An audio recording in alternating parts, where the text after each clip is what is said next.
상한 자들 고치시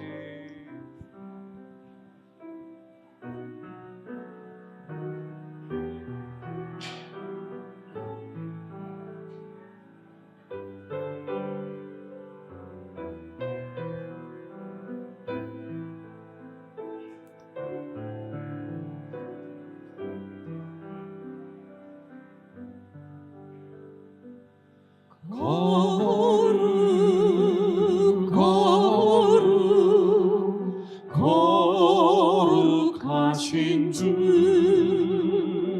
전능하신 하나님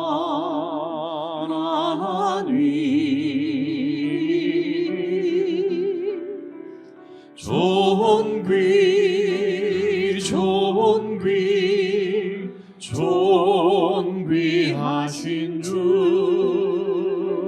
전능하신 하나님 어제도 계셨고 오늘도 계시며 이제 곧 오실 거룩하신 주 예수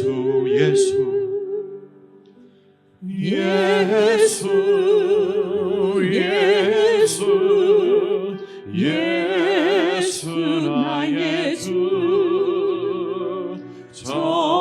전능하신 하나님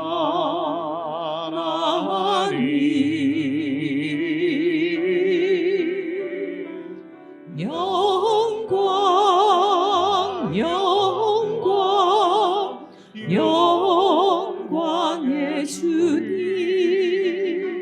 전능하신 하나님 어제도 계셨고 오늘도 계시며 이제 곧 오실 거룩하신 주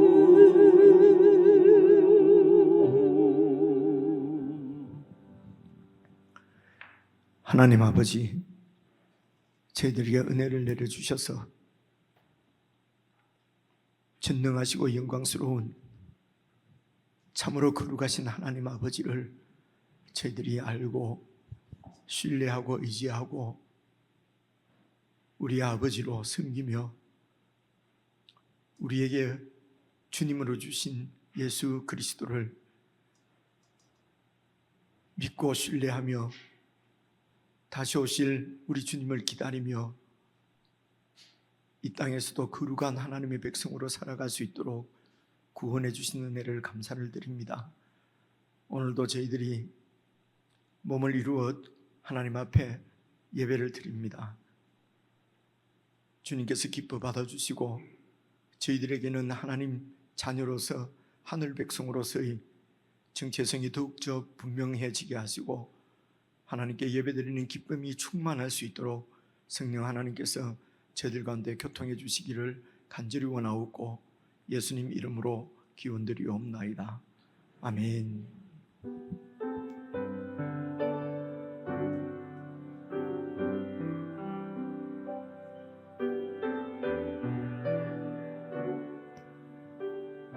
우리 주는 위대하며 우리 주는 위대하며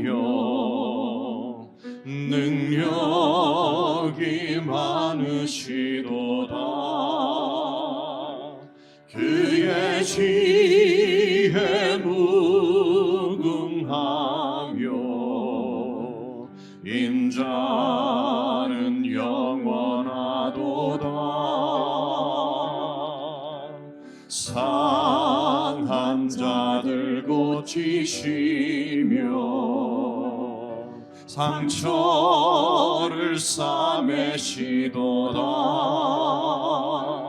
별들의 수를 세시며 이름을 붙이셨도다.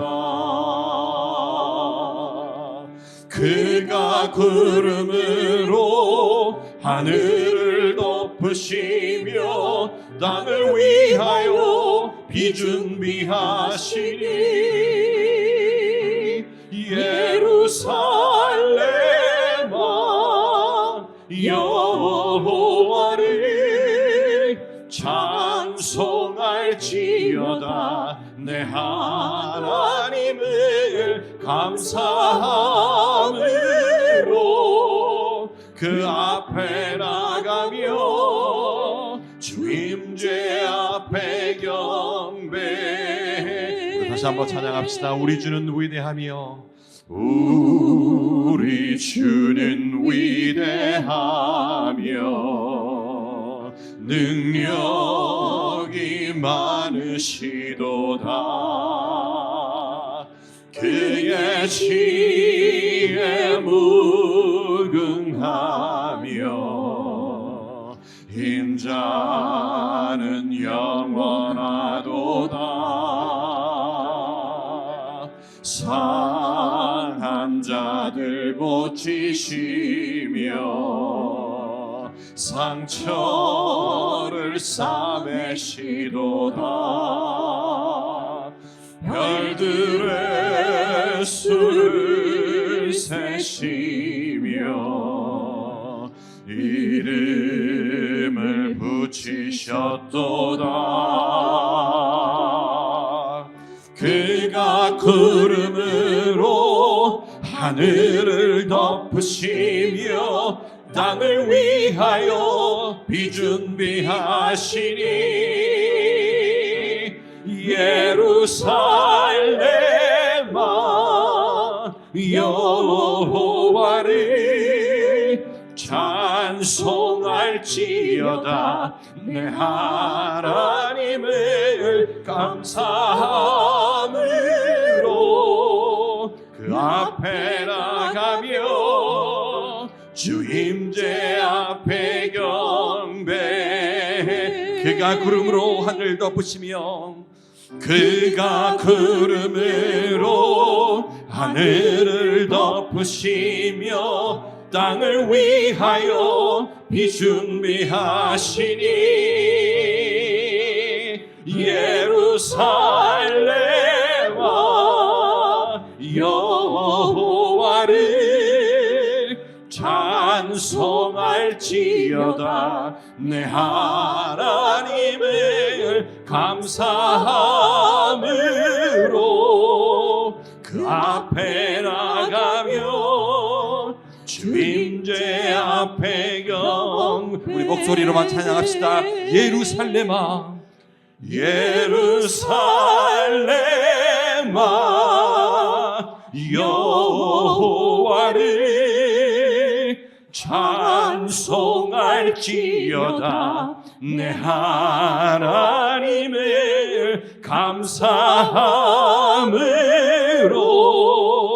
그 앞에 나가며 주 임재 앞에 경배. 예루살렘아 여호와를 예루살렘아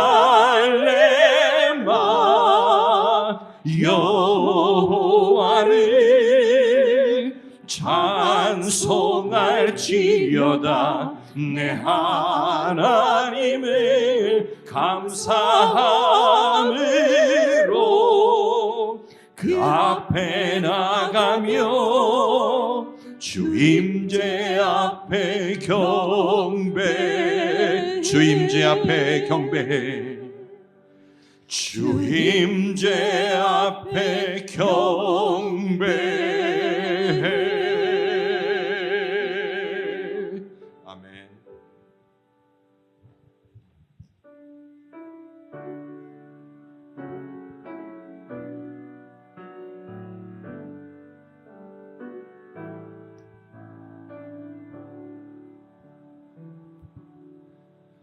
오 사랑의 목자 예수 이 낮은 곳에 잃어버린 우릴 찾아 오셨네. 그 방황과 절망 죄악 목매여 울던 어둠의 땅 우릴 찾아 오셨네.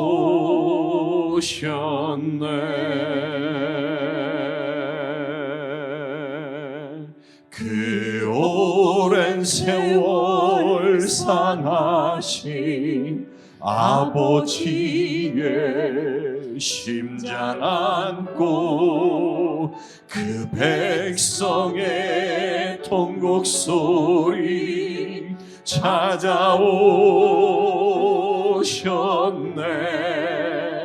생명 없는 눈동자 무너진 마음 사랑 없는 거리 찾아 오셨네. 예수 사랑의 목자 우릴 구원하셨네. 죽음이 이긴 생명을 주셨네. 예수 사랑의 목자 우리를 인도하시네. 아버지 품 안에 안길 때까지.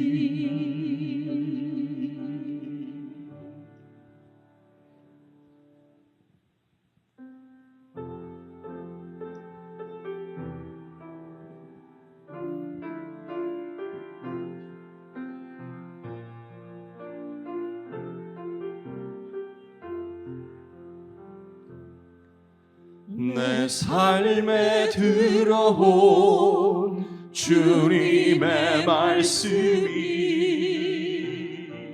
내게 빛이 되시니 내 삶의 어두운 절망 가운데 소망 보게 하시네. 내 삶에 들어온 주님의 말씀이 나를 인도하시니 내 삶의 막막한 문제 가운데 주 뜻 보게 하시네. 말씀이 내게 역사하기를 말씀이 내게 살아있기를 하나님 말씀을 듣겠나이다. 주님의 음성을 듣겠나이다. 다시 한번 찬양합시다. 내 삶에 들어온 내 삶에 들어온 주님의 말씀이 내게 빛이 되시니 내 삶의 어두운 절망 가운데 소망 보게 하시네. 내 삶에 들어온 주님의 말씀이 나를 인도하시니 나를 인도하시니 내 삶의 막막한 문제 가운데 주 뜻 보게 하시네. 말씀이 내게 역사하기를, 말씀이 내게 살아있기를, 하나님 말씀을 듣겠나이다. 주님의 말씀을 듣겠나. 말씀이 내게 역사하기를, 말씀이 내게 역사하기를, 말씀이 내게 살아있기를, 하나님 말씀을 듣겠나이다. 주님의 뜻대로 살겠나이다. 주님의 뜻대로 살겠나이다. 주님의 뜻대로 살겠나이다.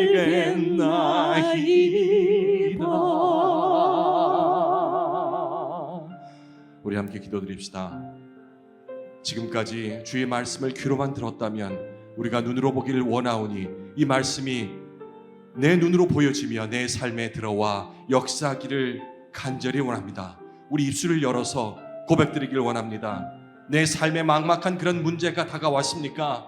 그것이 바로 주를 부를 수 있는 기회라는 것을 주님께서 이 찬송을 통해서 우리에게 말씀하고 계십니다.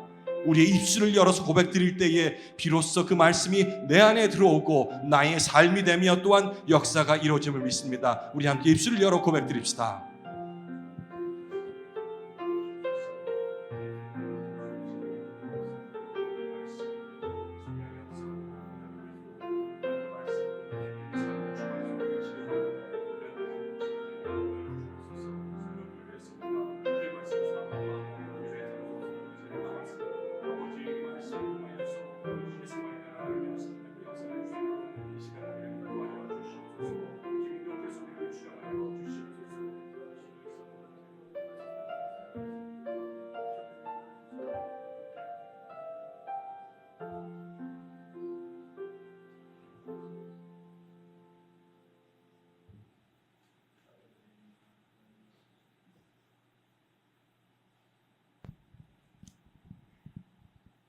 하나님 아버지, 죽을 수밖에 없었던 우리들을 찾아오셔서 새 생명 되시며 저희 부족함까지도 다 받아주시며 오염없는 하늘나라를 바라보게 하시고 하늘 믿음으로 새 생명으로 살게 하여 주셔서 감사드립니다.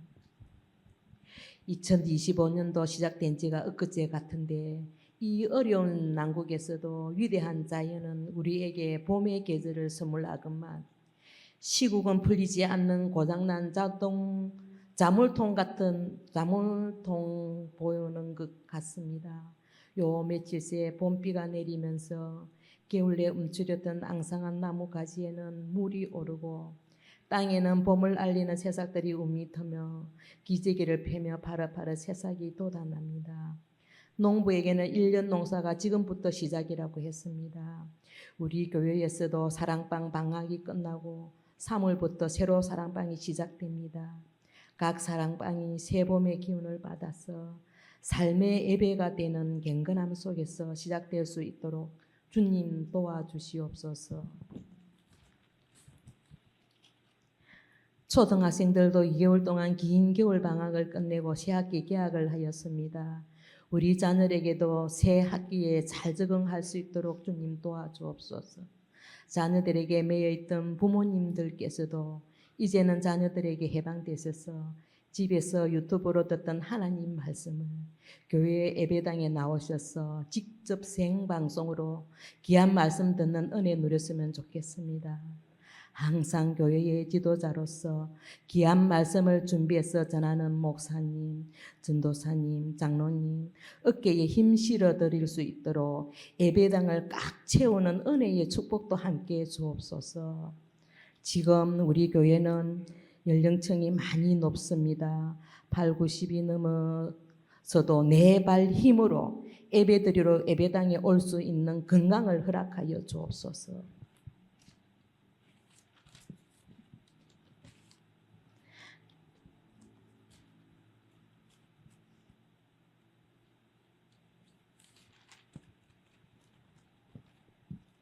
지금 교회 안에서도 연령을 떠나서 병마와 싸우면서 힘겹게 살아가는 지체도 있습니다. 또 다른 이런저런 이유로 고통받는 지체도 있을 줄 압니다. 주님, 이런 분들을 찾아오셔서 그 치료의 손길로 치료해 주시고 고통에 계시는 분들에게는 따뜻한 위로를 해 주시옵소서. 우리들도 전년말년 살 것 같지만 하나님이 부르시면 하루아침에 이슬처럼 사라질 자들입니다. 남은 인생 순종하면 살겠습니다. 아멘.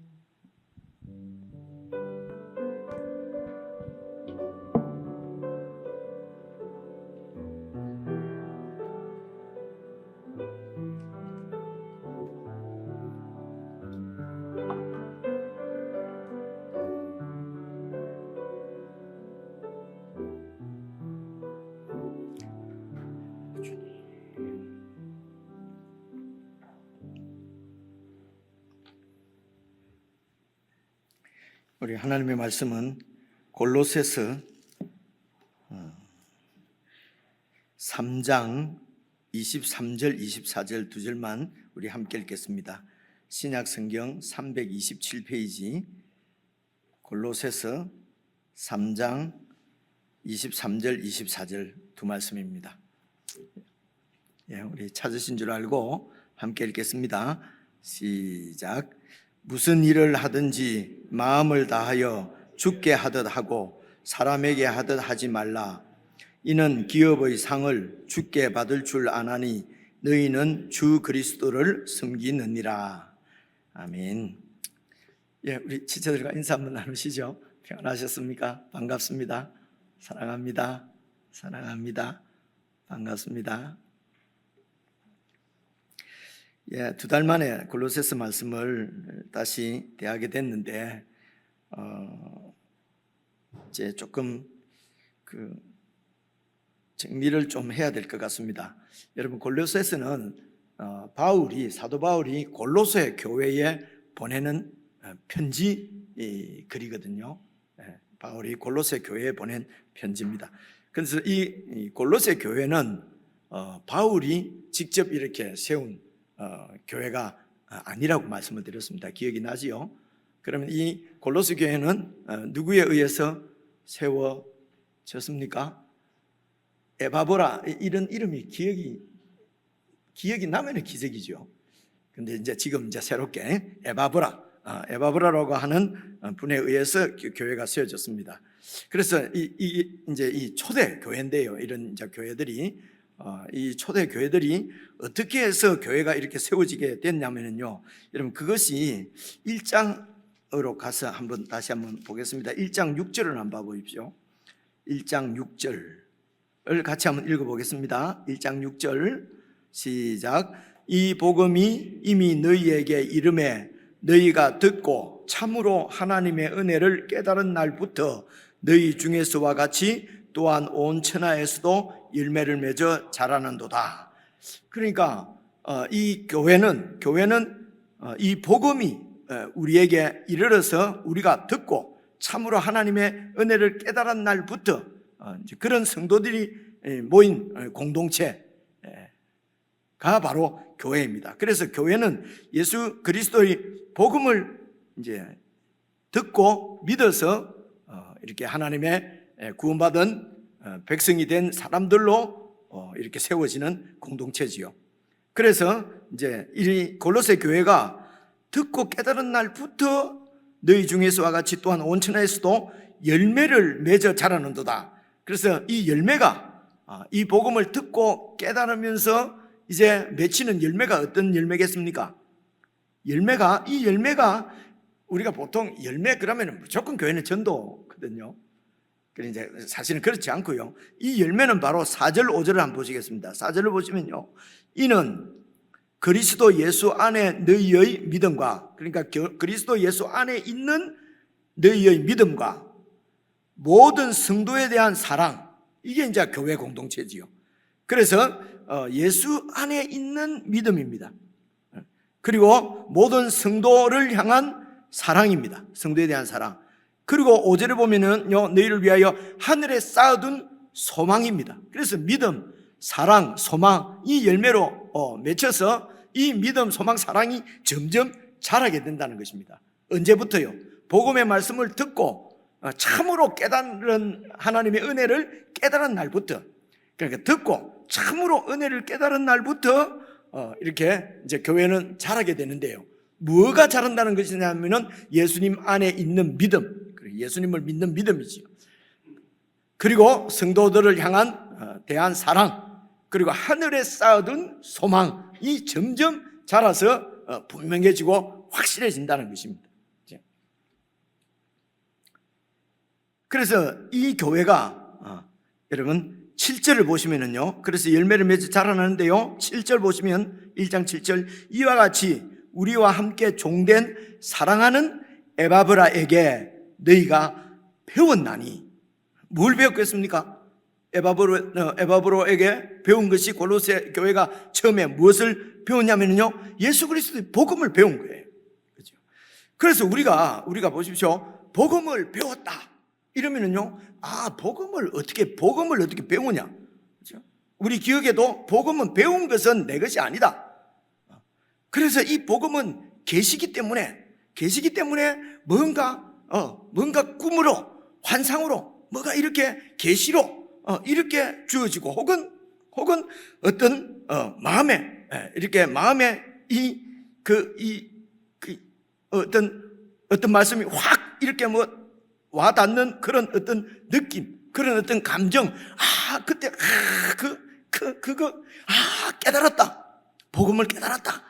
우리가 이렇게 되기가 쉬워요. 이렇게 아니고 복음을 배웠다 그러면은 배운 것은 예수를 어떻게 배워? 그는 계시기 때문에, 은혜기 때문에 그냥 주어지는 거야. 그래서 배우지 않아도 되는 것처럼, 그죠? 그렇게 하니까 비지성적인 이런 신앙이 되는 것이죠. 그래서 여기도 보니까 너희가 처음에 에바브로에게 이 복음을 배웠다는 것입니다. 그렇죠? 7절 보시면요, 그래서 배웠나니 그는 너희를 위한 그리스도의 신실한 일꾼이다. 그래서 이 복음을 잘 배웠어. 그래서 그 복음의 말씀이 어떤 말씀인지 깨닫고 그 말씀을 그렇구나, 그리고 마음으로 받았어. 그리고 하나님의 은혜를 깨달은 날부터 이제 이렇게 성장이 이제 있게 되거든요. 그래서 복음을 배워서 그 말씀이 어떤 말씀인지 알고 그 복음을 받아들이고, 그리고 하나님께서 정말 우리에게 베풀어 주신 은혜가 너무 크구나 이해하고 이 하나님의 은혜를 참으로 깨달은 날부터 이렇게 이제 믿음이 자라는 것입니다. 그리고 사랑도 자라는 것입니다. 소망도 자라게 되는 것이죠. 그런데요, 이 말씀을 듣고 들으려고 하지 않는 시대입니다.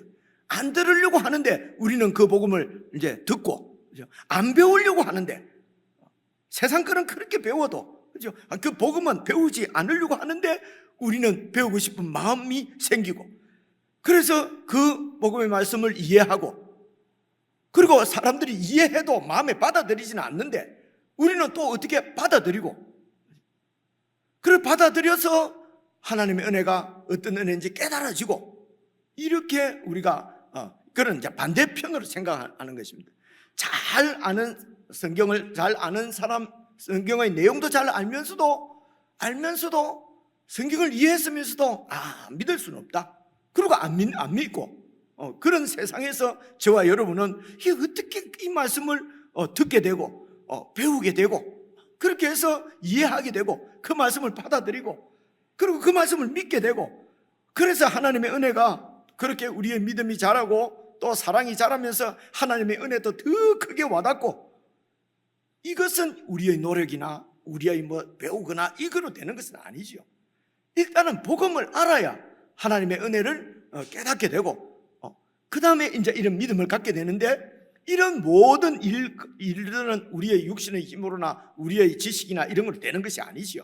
그야말로 하나님의 은혜지요. 하나님의 복음을 깨닫게 하시는 성령님의 은혜지요. 근데 우리가 그 말씀을 듣지 않고 듣지 않는데 어떻게 이해할 수 있겠느냐? 로마서 말씀도 있잖아요. 믿을 수 있겠느냐?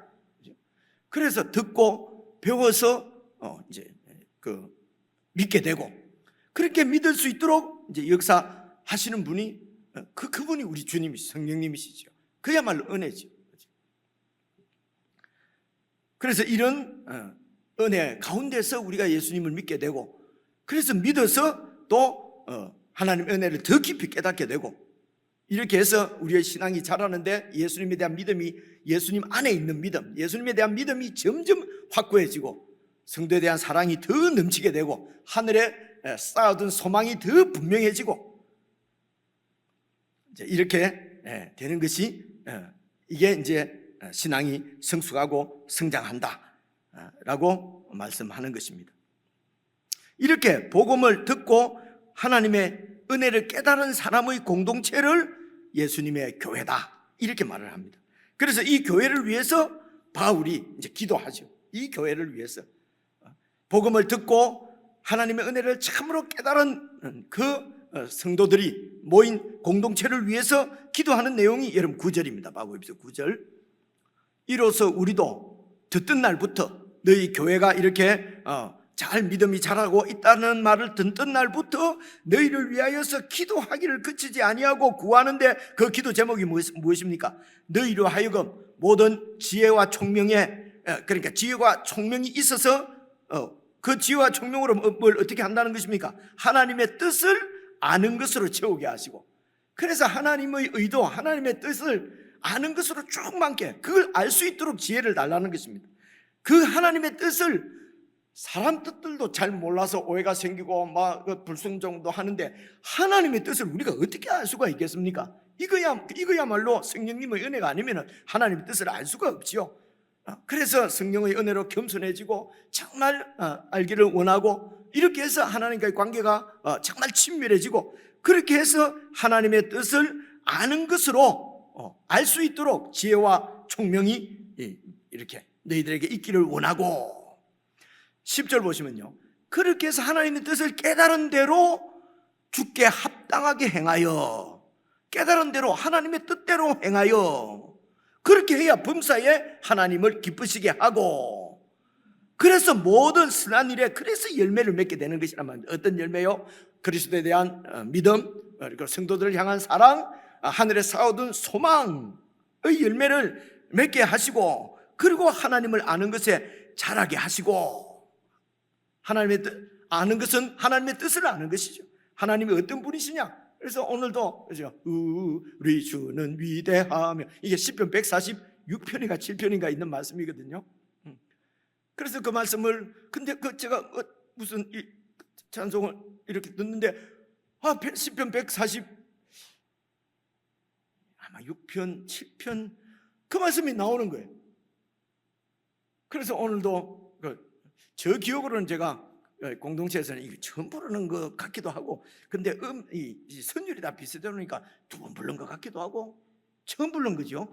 오늘 처음 부른 거예요. 제가 쓴 곡입니다. 수요일이라서. 오늘 우리 전도사님이 이제 악에 지금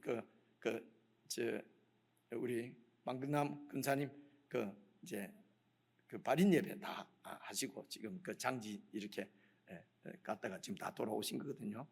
그래서 이제 제가 선곡을 하고 몇 번 불러봤는데, 그래서 제가 선율이 다 비슷해놓으니까 이게 나는 지금 처음이라고 생각하는데 오늘 부르면서 생각하니까 이전에 부른 것 같기도 하고 하는데 부른 건 아니군요, 그죠? 그러니까 그런 성경에 그 하나님을 찬송하는 그런 가사들이 그렇게 마음에 와닿는 거예요. 그죠? 시편 말씀이. 또 그런 말씀을 또 이렇게 지난 주일날도 말씀을 드렸지만, 이런 걸 이렇게 노래로 만들어내는 분들이 진짜 참 그 신앙의 그 어떤 이런 대가가 아닌가, 이제 이런 느낌도 들고 이제 그렇습니다.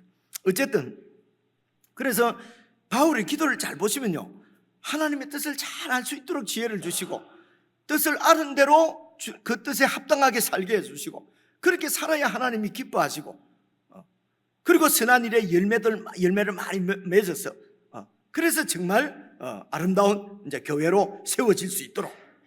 그리고 이제 11절을 계속 보시면요, 그의 영광의 힘을 따라서 모든 능력으로 성도들을, 너희들을, 여러분들을 능력 있게 능하게 하셔서, 그래서 모든 능력으로 능하게 하셔서 내가 기도하는 대로 다 이루어지고 내 원하는 것 전부 다 성취할 수 있고, 누구하고 경쟁하면 이기고, 내가 하는 것은 전부 다 잘 되고, 이런 것이 아니에요.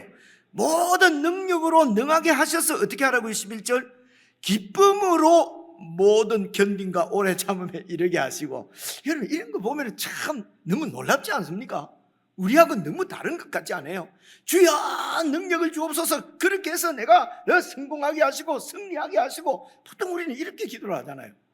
근데 이 바울의 기도를 보면요, 주여 저들에게 능력을 주셔서 오래 참게 하시고, 그리고 견디게 하시고. 무슨 말이겠습니까? 이렇게 하나님의 뜻대로 이 세상을 사는 것은 쉬운 일이 아니라는 겁니다. 왜냐하면 이 세상은 그냥 세상 살아가는 방식이 있습니다. 그게 약육 강식 이럽니까? 뭐 그런, 혹은 어쨌든 힘을 가진 자가 이게 이기고 행복하다고 믿기 때문에 서로 힘을 가지기 위해서 서로 싸우지 않습니까? 그죠? 서로 내가 권력을 갖기 위해서 그렇게 해서, 그래서 서로 빼앗는 거죠. 갖기 위해서 저렇게 싸우고. 이런 세상의 이런 싸움에 여러분, 그리스도인들이 이쪽 편이든 저쪽 편에 들어가고 같이 싸우는 것은 아무리 성경을 읽어봐도 성경적이 아니에요, 여러분. 이런데 휘말리시면 되지 않습니다. 그죠? 이렇게 이런 세상 가운데서 하나님의 뜻대로 사는 것은 너무도 어렵기 때문에 능력을 주셔서 오래 참고 오래 견디고 그렇게 할 수 있도록, 그래서 참 교회의 모습이 세워지도록, 그래서 12절, 우리로 하여금 빛 가운데서, 예수 그리스도의 빛 가운데서 성도의 기업이 뭡니까? 예수님이 왕으로서 통치하시는 하나님의 나라지요. 그 기업의 부분을 얻기에 합당하게 우리를 이렇게 합당하게 만들어 주신 아버지께 감사하는 교회가 되기를 원합니다. 그 일을 위해서 기도했다는 거예요. 저도 여러분들 위해서 이렇게 다 기도하고 있습니다. 여러분들을 위해서.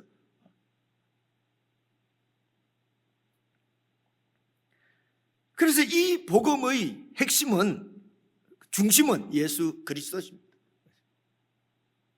예수님이 그리스도시라는 것입니다. 예수님이 그리스도 주님이시라는 겁니다. 그분이 왕이시라는 것입니다.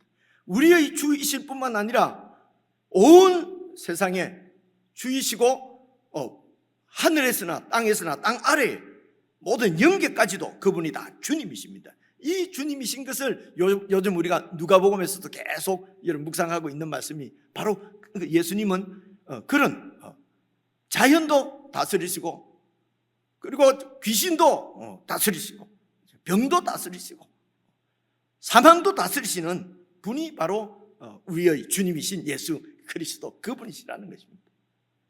그러니까 죽음도 두려울 것 없고, 이 세상에 이런 어두운 세상의 공격도 우리가 두려워할 것 없고, 왜냐하면 우리 주님이시기 때문에 이제 이게 아주 역동적인 우리의 믿음이라는 것입니다. 그래서 이제 이런 이제 13절 보시면요, 이 복음의 핵심인 하나님의 아들 예수 그리스도, 13절, 그가 하나님께서 우리를 흑암의 권세에서 건져내셔서, 이 세상이 흑암이라는 겁니다. 권세 건져내셔서 그 하나님의 사랑하시는 아들 예수님의 나라로 우리를 옮겨주셨다는 거지요. 그죠? 그래서 14절, 그 아들 안에서 우리가 속량 곧 죄사함을 얻어서, 그래서 이제 빛의 어두움에서 빛으로 옮겨지고, 흑암의 권세에서 이 예수님의 그 빛의 권세가 통치하시는 나라로 옮겨졌고, 그리고 그 아들 안에서 우리가 모든 죄값을, 이전에 있던 죄값을 다 치르고 죄사함을 얻었단 말입니다. 그래서 이 복음은 이렇게 우리가 죄 사함을 얻었다는 것은 바로 흑암에서 이렇게 이 빛으로 예수님의 나라로 옮겨진 것을 죄 사함을 얻었다 이래요. 그냥 이래 우리 묻어 있는 죄를 그냥 다 이래 용서를 받아갖고 그냥 나는 그냥 천당 들어간다, 이게 틀렸다는 게 아니고요. 이렇게 이해를 하면 한 20% 정도밖에 이해를 틀린 게 아니고요. 이해를 했는데 이 죄사함의 이해를 한 20, 30%밖에 이해를 못한 거란 말입니다. 나머지 70%는 잘 모르는 거예요. 이게 왜 중요하냐면 잘 몰라도 천국 하나님의 자녀가 되는 데는 지장이 없어요. 그런데 이 30%만 알게 되면은요, 그냥 이 30%의 은혜밖에 못 누린다는 것입니다. 더 깊은 뜻을 알아야, 그럼 이게 바로 우리가 바로 이 어둠에서 빛으로 옮겨졌구나. 이제는 우리가 어두운 세상에서 빛으로 사는구나. 이렇게 해야 예수 그리스도의 그 능력, 권세 이런 것을 보고 누리고 영광을 돌릴 수가 있다는 것이죠. 그래서 이제 이 죄사함을 여러분, 이게 이제 복음이죠. 예수님을 안에서 죄사함을 받는, 속량을 받는 이 복음이 여러분 조금 넘겨서요 2장 6절 한번 봐보십시오. 이렇게 표현합니다. 2장 6절에서는 2장 6절 보시면요, 자 여기까지 잘 들으셨으면 바로 연결해서 보시면요, 6절, 그러므로 너희가 그리스도 예수를 주로 받았으니. 그래서 예수 믿는 사람은 뭐냐? 그리스도 예수를 주로 받은 사람들이에요. 그죠? 주님으로 영접을 했다, 영접했다는 것입니다. 그죠? 그래서 죄사함을 받았다, 구원을 받았다, 이 말은 그리스도 예수를 주님으로 우리가 모신 것입니다. 6절 계속 보시면요, 그래서 예수님을 주로 받았으니 그 안에서 행하되. 뭡니까? 예수님이 주님이라고 하는 이 믿음 안에서 행한다는 것은 산다는 얘기입니다. 원래 우리 한글로 행하다고 번역된 것은 거기가 다 걸어간다는 뜻이에요. 원문이 걸어간다는 것은 살아간다는 것입니다. 그래서 예수님을 주님으로 모셨으니 예수님 안에서, 예수님이 주님이시라고 하는 그 믿음 안에서 살아라는 것입니다. 그렇게 사는 것이 어떤 것입니까? 7절, 그 안에, 예수님 안에 뿌리를 탁 박고, 그리고 세움을 받아서, 그 다음 중요한 것이 이겁니다. 교훈을 받은 대로, 매일 예수님으로부터 교훈을 받은 대로 믿음에 굳게 서서 감사함을 넘치게 하라. 그래서 예수님의 교훈을 받은 대로, 예수님의 교훈의 핵심이 여러분 3장 1절입니다. 쭉 넘어가서 3장 1절 한번 봐보십시오. 이걸 다 읽으려고 그러면 원래 다 한 건데요, 다 읽으려면 또 오늘 다 가니까 연결되도록만 제가 이렇게 안내를 합니다. 3장 1절 보시면요, 그래서 그리스도를 주로 받았다는 것은 이런 뜻입니다. 그러므로 너희가 그리스도와 함께 다시 살리심을 받았으면, 그래 예수를 믿는다는 것은 다시 살리심을 받은 거예요. 그래서 다시 살리심을 받은 것을 중생했다 이렇게 표현하는 것입니다. 다시 살아났으니까 부활했다, 다시 살아났으니까 거듭났다, 두 번째 났다 이렇게 표현하는 거예요. 그죠? 그래서 제사함이나 영생이나 거듭나는 거나 중생하는 거나 이런 것이 다 같은 것을 어떤 이 보는 여러 측면에서 그렇게 표현을 하는 거란 말입니다. 예수 그리스도의 구원이, 하나님께서 예수님을 통해서 우리에게 주신 구원이 그냥 작아서 그냥 눈에 다 보이는 것이 아니고 너무 커서, 너무 엄청나서 한마디로 정의를 할 수가 없어요. 그래서 거듭났다, 중생했다, 죄사함을 받았다, 속량했다, 해방되었다, 여러 표현으로 양자가 되었다, 이렇게 구원을 설명을 하는 것입니다. 그런데 오늘 골로새 3장에서는 이제 이 죄사함을 받았다는 것이 그리스도와 함께 다시 살아났다는 것입니다. 그럼 또 그리스도와 함께 다시 살아났다는 말은 도대체 무슨 말이냐? 그냥 믿음의 고백으로 나는 그리스도와 함께 다시 살아났다, 십자가에 옛 사람은 죽고 새 사람은 살아났다, 이제 하도 들어서 새 사람으로 살아났구나, 살았다고 믿자. 그죠? 그래도 뭔가 좀 불분명해. 뭔가 좀 불분명하지만은 그래도 믿어야지. 목사님은 많이 알고 그럼 우리는 모르는 게 있습니까? 그런 게 아니고요. 성경이 바로 그리스도와 함께 다시 나 옛사람은 죽고 새사람으로 살아났다고 하는 이 표현에 대해서 그 문장이 그것이 무엇을 의미하는지 그것을 전체로 설명하는 것이 성경이에요. 그죠? 그래서 성경을 계속 보면서 잘 연결해서 그래서 성경은 또막 해석을 하면은 해석이 잘 되질 않아요. 되더라도 왜곡될 수 있고 그래요. 그래서 여기서도 그리스도와 함께 다시 살리심을 받았다. 이게 무슨 말이냐? 바로 이어서 보시면요. 그래서 위의 것을 찾아라. 이렇게 말씀해요. 여러분, 위의 것을 찾아라. 무슨 비행기 찾아라는 겁니까? 로켓 찾아라는 겁니까? 위의 거니까 달나라를 찾아라는 겁니까? 해나라를 찾아라는 겁니까? 위의 것이 뭡니까? 이게 또 어렵잖아요. 그죠? 위의 것. 그래, 이런 거 위의 것이 무엇인지 그래도 이걸 잘 모르면 또 위의 것이 뭘까? 나는 위의 것을 이렇게 생각합니다. 또 어떤 형제는 위의 것은 이런 거 아닙니까? 어떤 형제는 위의 거 아닙니까? 위의 것은 이런 거 아닙니까? 이렇게 토론하면요 어려워져요. 그러면 각자 생각들이 다르니까 그럼 위의 것이 뭡니까? 투표로 결정합시다. 다수결을 합시다. 그럼 위의 것은 이런 것이 그럼 우리 뜻이죠. 그럼 우리 뜻. 그죠? 그래서 이 두꺼운 생각을 어떻게 다 합니까? 그냥 조금씩 할 때라도 그것을 이해를 하게 되면은 무슨 뜻인지 알게 되면은 여러분 그만큼 믿음이 우리에게 생기는 것입니다. 그 부분에. 그래서 말씀을 잘 에바브로에게 배우지 않고는 복음을 알 수도 없고 복음의 깊이도 알 수가 없는 거예요. 그렇죠? 그리고 복음을 깨달은 날부터 그렇게 복음을 알고 받아들이고 믿게 되면은 이제 그 복음과 교통을 하면은 하나님의 은혜를 깨닫게 되는 거죠. 그러니까 진심으로 하나님의 은혜를 깨닫게 된 날부터 믿음이 자란다. 이렇게 되어 있잖아요. 골로새 1장에. 그죠? 그렇습니다. 그래서 위의 것을 찾아라. 위의 것이 뭘까? 생각하면서 계속 읽어보세요.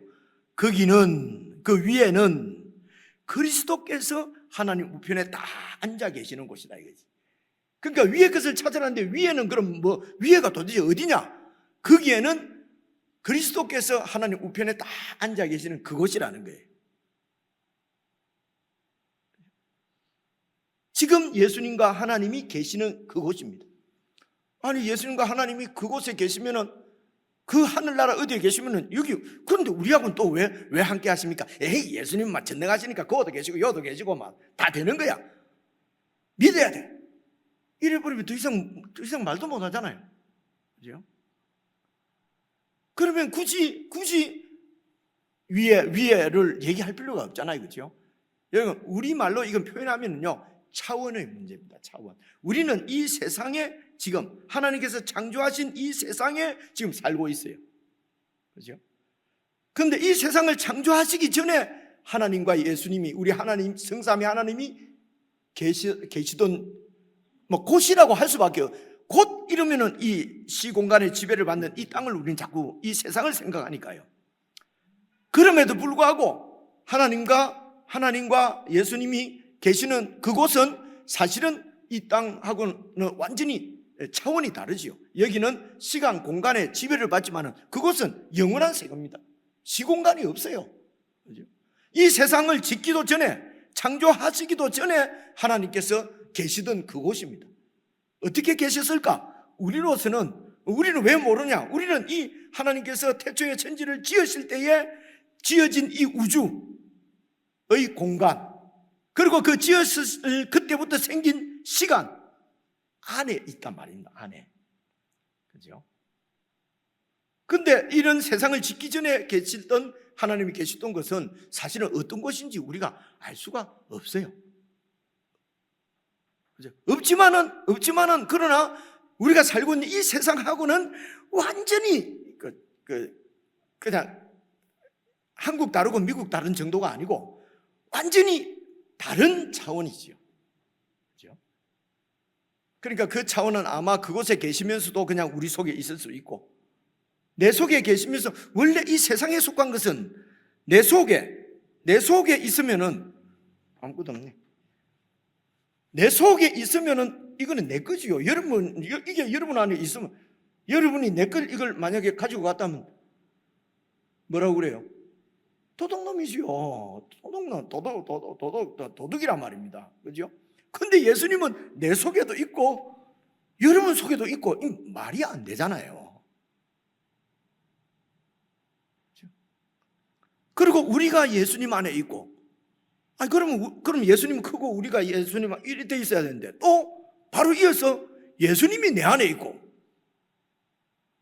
이러니까 이게 말이 안 된단 말입니다. 성경은 말이 안 되니까 똑똑한 사람들이 읽어도 이해를 못 하는 거예요.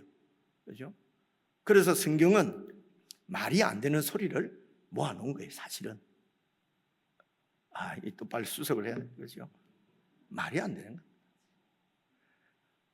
여러분, 하나님의 아들이 사람 돼서 온다는 것도 말이 안 되고요. 죽었는데 뭐 또 살아나고 말입니다. 말이 안 되는 소리예요. 남자가 하고 자지를 안 했는데 애를 낳았다고. 그럼 불륜이죠. 그거는 사생활. 이제 말이 안 돼. 그래서 종교학자들이 그렇게 얘기를 하는 거예요. 그죠? 왜 말이 안 되냐면요, 이 세상에 있는 우리 생각으로, 우리 경험으로, 우리 지혜로는 이해할 수 없는 말씀이라는 겁니다. 그죠? 그런 하나님의 나라를, 그것이 바로 위입니다. 그것이 위예요. 그죠? 그래서 이제 우리가 이렇게 표현할 수 있습니다. 그 예수님과 하나님이 계신 곳은 우리가 이 세상을 떠날 때, 이 세상을 떠나면은 그 세상으로 들어갑니다. 그래서 이 세상을 이 세상이라 그러고, 예수님과 하나님이 계시는 그곳을 저 세상이라고 얘기를 해요. 저 세상. 표현을 그렇게 할 수밖에 없다는 거예요. 그죠? 근데 그래, 이성이고 그이는 저성이고, 이런 걸 갖다가 말이에요, 어느 종교에서 말이지, 그 하나님의 형상들을 만들어 놓으니까 하나님 없어도 착 생각해 보면 이렇게 생각이 나는 거예요. 이게 종교예요. 그러니까 이성 저성 이러면 불교가 이럴까 봐서 이성절성이라고 말은 못 하겠고, 그죠? 그러니까 이 세상과 저 세상이라고. 그래서 저 세상은 우리가 죽은 다음에 갈 것인데, 이게 어폐가 약간 있어요. 죽은 다음에 가는 것이 아니고요, 예수님께서 오셔서 우리를 데리고 그것으로 데리고 가시는 것입니다. 그죠? 그래서 그 예수님과 하나님이 계시는 그 위에 세상, 위에 그 세상에는 그 세상의 생명이 있을 것 아닙니까? 그죠? 이 세상에서 우리가 받은 생명은요, 90을 못 채우고 우리 박남근 권사님이 그저께 돌아가셨어요. 그래서 이 세상에서 받은 생명은, 하나님이 우리에게 주신 이 생명은 이 세상 삶으로서 끝이에요. 저 세상을 살려고 하면 저 세상의 생명을 받아야 저 세상을 살 수 있는 거예요. 그래, 저 세상의 생명이 바로 영생이라고 그래요. 그죠? 그래서 이 영생으로 다시 살리심을 받았다면, 3장 1절에 그 말이에요. 그러니까 저 세상에서 사는 생명을 미리 이 세상에서 우리에게 주셨다는 것입니다. 왜냐하면요, 이 세상에서 저 세상 생명으로 살아서 이 세상 생명으로만 사는 사람들하고 완전히 차이가 나지 않습니까?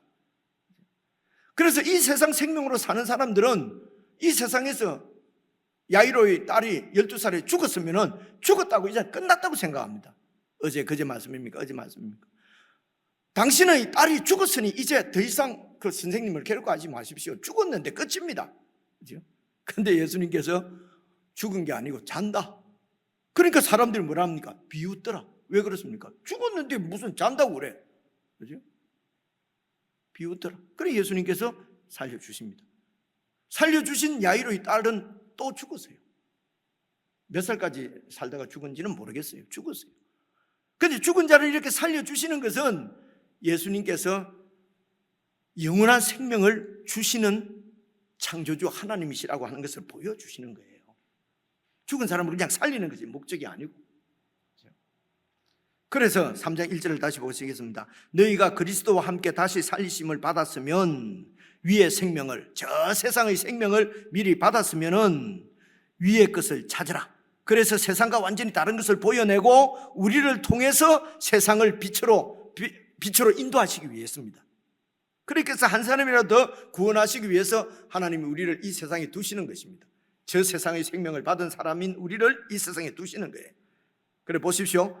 거기는 그리스도께서 하나님 우편에 앉아 계시는 그곳인데 그 생명을 우리가 미리 받았으니, 다시 살리심을 받았으니 2절 위의 것을 생각하고, 그래서 영원한 하나님의 뜻을 생각하고 하나님의 의도를 생각하고 하나님께서 기뻐하시는 것을 생각하고 땅의 것을 생각하지 말라. 그 다음 보십시오. 3절 이는 너희가 죽었고 뭐 죽었습니까 우리가? 그죠? 근데 이미 우리가 죽었단 말입니다. 그죠? 그 죽었다고 하는 것을 표현하는 것이 세례예요. 우리가 세례로 이미 옛 생명은, 이 세상의 생명은 이미 죽었고, 그리고 다시 살리심을 받았는데 그것은 예수님의 생명이 영원한 생명이에요. 근데 이 영원한 생명이 보십시오. 3절 이는 너희가 죽었고 너희 생명이 그리스도와 함께 지금 하나님 안에 감추어져 있다는 것이에요. 이 생명이 이 세상에 사는 동안에는 우리가 새 생명을 받았는데, 영원한 생명을 갖고 있는데 세상 사람들하고 똑같잖아요. 영원한 생명을 받으면은 붕 날아다닌다든가 아니면 이마에 저처럼 광채가 막 난다든가 이러면은 저 사람은 영원한 생명을 받았구나 알 텐데 그런 표시가 안 난단 말입니다. 그렇지만은 우리가 이 영원한 생명은 우리 속에 감춰져 있는 것을 어떻게 압니까? 복음을 배웠어요. 성경 계시의 말씀을 우리가 보고 이 생명이 감춰져 있구나. 그렇죠? 그래서 그 다음 절 보시면요, 4절 우리 생명이신 그리스도께서 나타나실 그때에, 다시 오실 그때에 너희도 그 예수님과 함께 영광 중에 그 생명이 나타나게 될 것이라는 거예요. 사실 이럴 때 막 할렐루야 하는 거거든요. 지금 여러분 좀 궁금하고 하는 이런 문제들이 조금 정리가 되지 않습니까? 된다고 해줘야 이게 끝날 텐데 정리가 좀 이렇게 안 됩니까? 그렇죠? 성경에서 다 설명을 하고 있거든요. 그래서 우리 주님이 다시 오실 그때에 우리 속에 감춰진 이 생명이 확 나타나서 우리는 주님을, 그런 것을 공중으로 가서 주님을 영접한다 이렇게 표현을 하는 것입니다. 근데 이런 걸 잘 모르니까 우리가 그냥 공중으로 붕 올라가고 뭘 한대요 자꾸. 구름을 타고 오시니까 그럼 우리도 구름 타고 올라가는가? 여러분 구름 타면 그냥 밑에 빠져버리죠. 이렇게 있겠네요. 많이 배운 그 신학자들도 자꾸 그렇게 얘기하고요. 그러니까 참 그 골로새서는 안 보시는가 이런 생각도 들고 좀 답답한 마음이 있습니다. 그래서 안에 감춰진 생명이 탁 나타날 것이기 때문에 5절 보십시오. 그렇기 때문에 이 땅에 살 때에, 이 세상에 살 때에 땅에 속한 지체를 죽이라는 겁니다. 우리 이 사지 육체를 가지고 죽이라는 말은 무슨 말이냐? 이 사지 육체를 가지고 곧 음란과 부정과 사욕과 악한 정욕과 탐심, 그러니까 음란이든 부정이든 사욕이든 악한 정욕이든 이게 전부 다 내 탐심입니다. 내가 가진 것보다 더 많이 원하는 거, 안에도 그냥 하나만 있으면 되는데 더 하고, 그죠? 이렇게 그래서 이 탐심이 바로 우상숭배라는 것입니다. 6절 보십시오. 이 우상숭배들로 말미암아 하나님의 진노가 너에게 임했다는 것이죠. 하나님의 진노가. 쭉 넘어가서 10절 보십시오. 그래서 새 사람을 입었으니 이는 자기를 창조하신 이의 형상을 따라서 지식에까지 새롭게 하심을 입은 자니라. 그래서 이 지식이 완전히 이제 하늘 지식으로 바뀌는 거죠. 우리는 이 세상의 지식, 세상에서 살아가는 방식이 아니라 새로운 지식, 하나님 나라의 지식으로 그렇게 자기를 창조하신 하나님의 형상을 따라서 회복될 때까지 지식에까지 새롭게 하심을 입은 자랍니다. 이제 이것이 구원이라는 것입니다. 이게 죄 씻음이라는 것입니다. 이런 구원을 받는 데는 11절 거기에는 헬라인이나 유대인이나, 그러니까 헬라인은 이방인이나 종교인이나, 할례파냐 무할례파냐 이것도 마찬가지입니다. 할례를 받은 사람이나 안 받은 이방인이나 야만인이나 스구디아인이 뭔지 모르겠는데 아마 야만인과 반대니까 똑똑한 이겠죠, 그죠? 그러니까 조금 어리석은 못 배운 사람이나 잘 배운 사람이나, 그 다음에 종이나 자유인이나 차별이 없다는 것입니다. 이 구원을 받는 것은 오직 그리스도는 만유시요 만유 안에 계신다.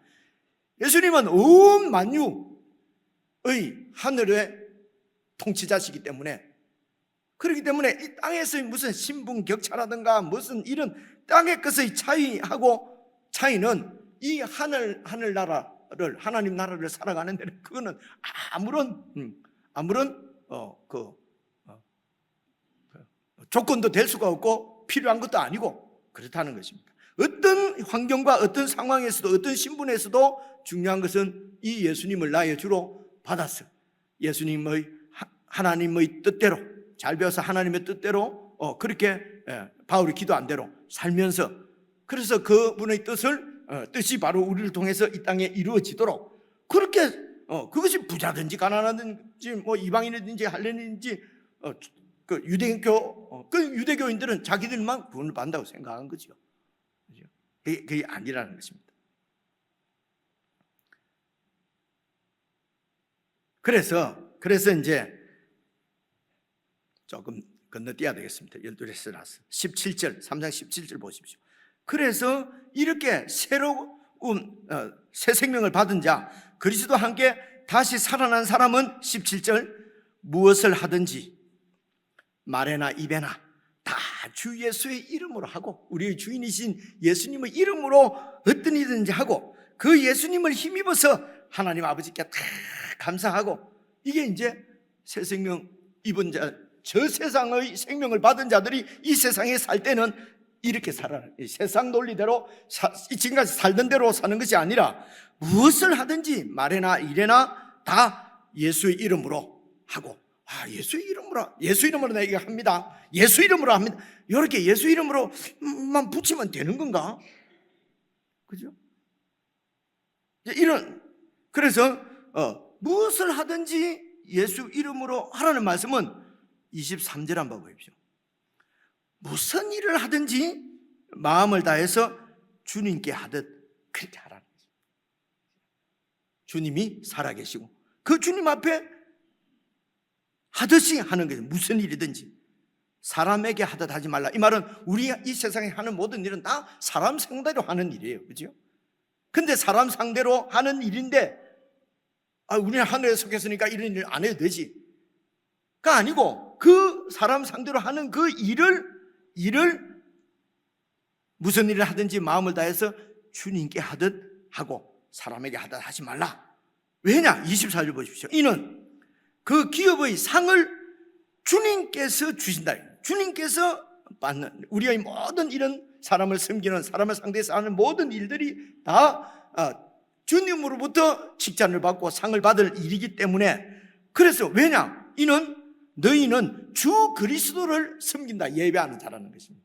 우리는 이제 새로운 생명을, 저 세상의 생명을 먼저 받아서 이 땅에서 살 때는 주님을 섬기는 모든 삶이 주님을 섬기는 삶이지, 내 욕심을 위해서, 탐심을 위해서 하는 이 세상 생명은 이미 죽었다는 것입니다. 그래서 무슨 일을 하든지 다 주님께서 상을 주시고 주님을 섬기는 것이기 때문에, 그래서 우리가 예수를 믿게 되고 그리고 영원한 생명을 받게 되면은 일하는 종류가 예수 안 믿는 사람은 저런 일 하고, 믿는 우리는 이런 거 하고 이렇게 나눠지는 것이 아니고요. 그죠? 우리가 무슨 일을 하든지 이제는 자세가 방향이 다른 것입니다. 그래서 이제 이 사람들과의 관계 해야 되는 일이 주로 크게 네 가지로 지금 이렇게 이제 나누어서, 첫째가 18절 보십시오. 아내와 남편의 관계입니다. 그래서 아내들아 남편에게 복종하라. 이는 주 안에서 마땅하다. 아니 남편이 뭐 복종할 만해야 하죠. 제가 막 생각하는 거 제가 막 복종할 만해야 하죠. 그죠? 구원할 만해야 예수님께서 우리를 구원하시지. 우리가 뭐 이런데 예수님 우리를 왜 구원해 주시? 우리는 또 구원받을 만해서 구원받은 것처럼 죄를 구원하십니까? 아이고 예수님도 도라지 저런 사람은 어째 구원합니까? 이건 하나님 은혜를 모르는 거죠. 자기가 어떤 상황에서 구원을 받은지 모르는 거죠. 그죠? 그래서 남편에게 복종하라. 이것이 주 안에서만. 그래서 남편에게 복종하는 것도 남편이 아니고 예수님께 복종하고, 하는 것을 예수님의 통치 안에 살아가는 것을 남편을 통해서, 그래서 위에 우리 사람들은 다 자기가 하나님이기 때문에 죄인들은 말입니다. 그게 에덴 동산의 죄 범죄 사건이잖아요. 그래서 위에 권위가 있는 것을 싫어합니다. 내가 최고의 권위에 내 마음대로 살아요. 그런데 이제 이 인간관계는 하나님께서 우리를 사실은 그리스도인들을 양육하시기 위해서 위에 권위를 주시는 것이에요. 그렇죠? 조금 불편한 얘기입니다만은 교회도 그래서 이제 질서라고 말하기도 하고 권위라고 얘기합니까? 제가 앞에 서서 이렇게 성경을 가르치고 막 이럴 때 참 마음이 힘들어요. 제가 여러분들한테 이런 저보다 많이 배운 사람도 있고, 저보다 연세 높으신 분도 있고, 저보다도 인격이 훨씬 좋은 분이 있고요. 이제 그런 것을 아니까요. 그래서 이제 뭘 얘기를 하면은 저한테 묻지 말고 그냥 하십시오 하는 건 제가 겸손하려고 하는 것이 아니고요. 제 주제를 아니까. 근데 이런 나를 교회에서는 일단 권위자로 하나님이 세우신 것입니다. 그래서 저는 이 권위를 무슨 내가 획득한 것처럼 막 그렇게 막 내가 무슨 교회의 무슨 주인인 것처럼 왕인 것처럼 안 하려고 애를 쓰고요. 이제 여러분들은 참 그 목사가 웃기지만은 그러나 주님께 하듯이 그런 권위 아래 권위를 다스림을 받는 그 훈련을 하시는 것이고요. 하는 저도 마냥 즐거운 게 아닙니다. 저는 그냥 아내 하는 게 훨씬 좋을 것 같아요. 그럼 복종만 하면 되잖아요. 그 다음 줄 봐보십시오. 남편들아, 아내를 사랑하며 괴롭게 하지 말라. 다른 에베소서 보면요, 남편들아 아내를 사랑하기를 그리스도께서 우리를 사랑하신 것처럼 생명을 바쳐서 사랑하라고. 사실은요, 하지 말라는 것이 하라는 것보다는 훨씬 쉽습니다. 하지 마라, 그죠? 그래서 이제 그러니까 또 사랑하는 거하고 복종하는 것이 그냥 쉽지요. 그냥 하라는 대로 하면 되니까. 그런데 내가 아내를 위해서 내 생명을 바쳤어요. 그죠? 그리스도께서 나를 사랑하신 것처럼, 그리스도께서 나를 사랑하신 걸 생각하면은 어떻게 아내를, 그래서 여러분 아내 되신 여러분들이요, 왜 남편에게 복종하라? 여러분 불만하지, 혹시라도 불만하지 마시기 바랍니다. 훨씬 이게 쉬워요. 그냥 나도 우리 집에서 바꿔했으면 좋겠어요. 그냥 저 사람 시키는 대로 하면 얼마나 수월해요. 그죠? 근데 그걸 갖다가 다 그리스도께서 나를 사랑하신 것처럼 내가 저 아내를 사랑하려고 하니까 좌절도 되고요, 힘도 들고, 이게 말도 안 되는 소리. 나는 살아서 이게 되겠나? 그죠? 그래서 이런 걸 훈련하라는 것입니다. 그죠? 그래서 복종하라, 복종한다 아니고 모든 일에, 그러니까 복종하는 주께 하듯이 모든 삶을, 이 기본적인 원리를 얘기하는 겁니다. 그래서 지금 아내들이 남편에게 복종 안 하고 막 거꾸로 해갖고 막 이래 하는 현 시대의 어떤 요즘 시대가 그런데 이렇게 해서는 사실 되는 일이 아니에요. 시대가 그렇다고 해도 성경 말씀을 버릴 수는 없잖아요. 그렇죠? 그 다음 봐보십시오. 21절, 자녀들아 모든 일에 부모에게 순종하라. 모든 일에 부모에게 순종하라. 이것이 주님 안에서 주님을 기쁘게 하는 것이라는 거예요. 자녀들아 모든 일에. 설명은 여러분들이 더 잘 알 거니까요, 시간 관계에서 설명은 하지 않겠습니다. 잘 묵상을 한번 해보십시오. 21절 보십시오. 자녀들이 불만이 많죠. 근데 21절 보면 아비들아 너희 자녀를 노엽게 하지 말지니 자녀들이 낙심할까 합니다. 자녀들이 낙심하게 만드는 아비는 이 아내의 앞에 회개해야 되는 거죠. 그렇죠? 그래서요, 아내가 쉽고 복종하는 게 쉽고요, 그냥 아버지 시키는 대로 복종이 쉽고요, 진짜 어려운 것은 주님이 나를 사랑하신 것처럼 내가 아내를 사랑하는 게 힘들고요, 자녀를 노엽게 하지 않고 낙심하게 하지 않으려고 하는 것이 더 힘들고요. 22절입니다. 종들아 모든 일에 육신의 상전들에게 순종하되. 종들 보고, 그때 지금으로 치면 종업원들은 사장한테 무조건 순종하라는 거예요. 아니 이게 말이 되는 소리입니까? 사장은 처음부터 지 욕심 내가지고 말이죠, 그렇게 하는데 그 하는 대로 가만 안 하고는 이게 어떻게 하겠습니까? 그래서 노조를 결성해서 막 권리를 주장하고 하는 이런데 그리스도인들이 깊이 관여하는 것은 저게 성경적으로는 맞는 얘기가 아니에요. 그렇죠? 그럼 다 뺏기고 살아란 말입니까? 그렇죠? 그럼 우리가 안 해도 세상에서는 막 뺏으려고 하는 사람이 많이 있어요. 그렇죠? 우리는 하지 말라고 그러잖아요. 왜냐하면 주님이 계시기 때문에. 그 다음 줄을 보시면요, 4장 1절 보십시오. 상전들아, 의와 공평을 종들에게 베풀지니 너희에게도 하늘의 상전이 계심을 알지어다. 상전들 보고도 주님께서 뭐라고 얘기하십니까? 종들에게 의와 공평을 종들에게 베풀라는 것입니다. 그래서 네가 하면은 내가 하고가 아니고요, 각각 주님께서 주신 대로 주께 하듯이 상전은 정말 주님께서 나에게 해주신 대로 이렇게 공평과 이런 그 은혜를 베풀고, 근데 세상에는 뭐랍니까? 이 일꾼들 이것들은 말이지, 이 머슴들은 잘 해주면은 기어올라, 그리고 잘 이렇게 대우를 해주면은 호의가 계속되면은 권리인 줄 알아. 그래서 안 해줘야 돼. 처음부터 뺑뺑이를 돌려야 이게 이 교회 막 이렇게, 그죠? 그 잘해준 사람한테는 막 배신하고 그래도 막 완전히 막 그냥 이렇게 강하게 하는 데는 뭐 그걸 요즘 말로 막 가스라이팅이니 뭐니 이래갖고 너무 순종자라 배신도 안 하잖아요. 그래서 교회에서도 그래서 막 무슨 전도사나 이런 사람 막 아래 사람인 것처럼 막 완전히 권위로 누르잡아가지고 그래야 잘 된다고 생각을 하는 거예요. 이거는 성경이 아니고 세상에서 하는 것을 그대로 갖고 안 한 거예요. 이거는 주님을 섬기는 게 아니에요. 그렇죠? 이런 것들이 회사를 잘 되게 하려고, 교회도 그런 식으로 잘 되게 하려고 하는, 이건 교회가 아니란 말입니다. 이 정도 다음 주일날 조금 더 자세하게 설명을 하기로 하고요. 그래서 남편이 그래 안 하는 것은 또 하나님으로 또 이제 남편이 회개하는 게 아니고 계산할 일이고요. 남편이 그랬다고 해서 내가 복종하지 않고 막 이렇게 하면은 그 계산도 내가 해야 돼요. 결론은 주님께서 사신 것처럼 주님께서 어떻게 사셨을까? 어떻게 사셨을까? 생각하면서 우리 기도하는 마음으로 454장 같이 한번 부르십시다.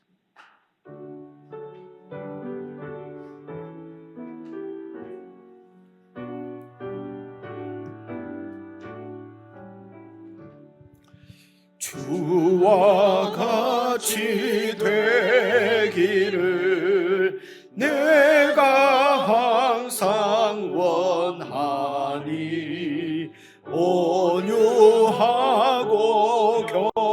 겸손한 주의 마음 주소서.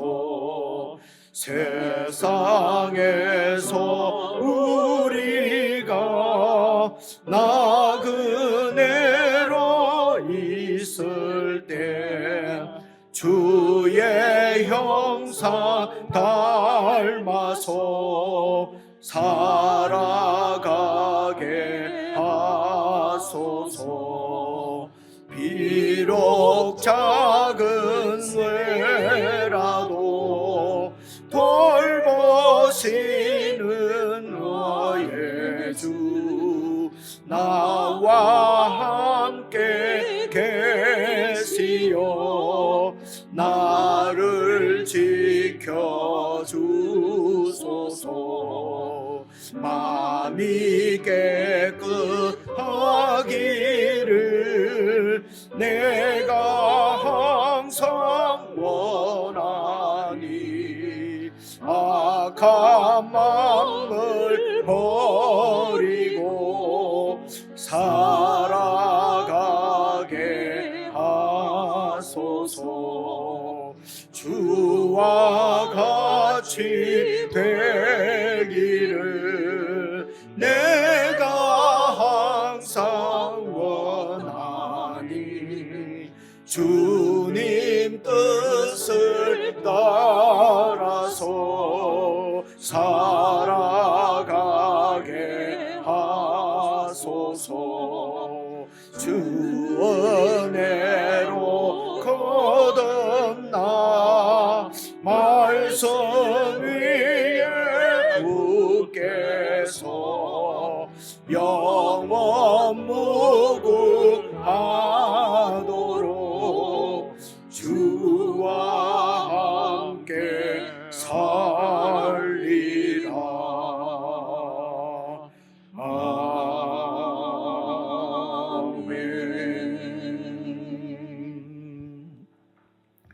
아멘. 하나님 아버지, 저희들에게 이런 귀한 복음의 말씀을 들을 수 있도록 저희들을 인도해 주시고 귀를 열어 주시고 공동체를 이곳에 세우셔서 하나님의 뜻을 늘 설명을 듣고 깨달아 알 수 있도록 성령께서 저희들 가운데 역사하심을 참으로 감사를 드립니다. 우리가 다시 살리심을 받아 저 세상의 생명으로 이 세상을 살게 하셨은즉 위의 것을 찾고 땅에 속한 모든 것은 우리가 버리고 참으로 암흑의 세상 가운데 하나님의 자녀로서의 세상과 완전히 다른 삶의 모습으로 세상 가운데서 빛이 되게 해주시기를 기도합니다. 그리하여 어둠에 있는 자들이 빛 가운데로 예수님께로 올 수 있는 그런 길 안내자의 삶을 저희들이 살아갈 수 있도록 우리의 빛이 어둠 가운데 더욱 밝아질 수 있도록 주님을 더 깊이 묵상하고 말씀을 더 깊이 묵상하고 주님의 은혜에 더 깊이 주님의 은혜를 더 깊이 묵상하고 깨달을 수 있도록 사랑하는 성도들과 늘 함께 해주시기를 간절히 원하옵고 예수님 이름으로 기도드리옵나이다.